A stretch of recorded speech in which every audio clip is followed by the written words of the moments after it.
We're interested in identifying novel oncogenic drivers in colorectal cancer and validate them as viable therapeutic targets. The targeted therapies that are currently done in colorectal cancer are two antibodies, cetuximab and panitumumab, which inactivate the epidermal growth factor receptor, EGFR. When given to unselected populations of patients, their activity is limited to a very small fraction of cases, 10 to 12%.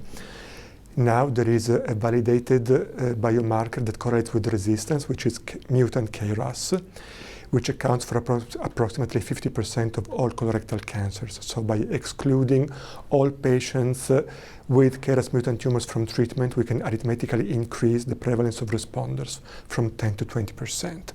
But it's plenty of cases that do not respond at all, and we do want to understand why. To do so, we have started collecting systematically viable surgical samples from cancer patients that on one side are extensively annotated at the molecular level for discovery purposes, and on the other are implanted and propagated in mice to generate treatment cohorts that receive therapies on a rational basis according to the information that emerges from the discovery pipeline. And for example, we have been able to identify, on top of KRAS mutations, other genetic alterations in other oncogenes, such as HER2 amplifications, MEK1 activating mutations, FGFR amplifications, and PDGFR mutations that specifically correlate with resistance to anti-EGFR antibodies that are causatively involved in installing resistance and that are druggable targets, because when challenged in the mice, tumors shrink. And the most mature results that we have gathered so far are those on HER2 amplification, because these are the ones that historically have been identified first.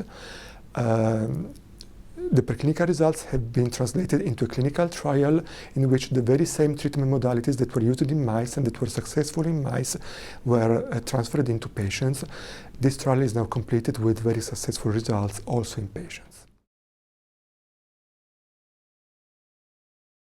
Yes, we have some initial results about the occurrence of acquired resistance to HER2 blockade in HER2 amplified tumors. It looks like one potential mechanism is the emergence of activating mutations in PIK3CA, which encodes for PI3 kinase. This is something that has already been showed for HER2 positive breast cancer and gastric cancer. The idea is, of course, sooner or later to come up with a more granular stratification of patients based on genetically defined small subsets. In the future, what is likely to become a reality is the identification of very low frequency genetic alterations that occur in 0.5, 1, 2% of all patients. So we will need to reason differently and to try to change the way we face with the logistics, because we need to. We will not be able to identify such mutations by screening for one mutation, 1,000 patients. We will have to screen 1,000 patients for many mutations and then allocate all the different patients to the pertinent treatment modality.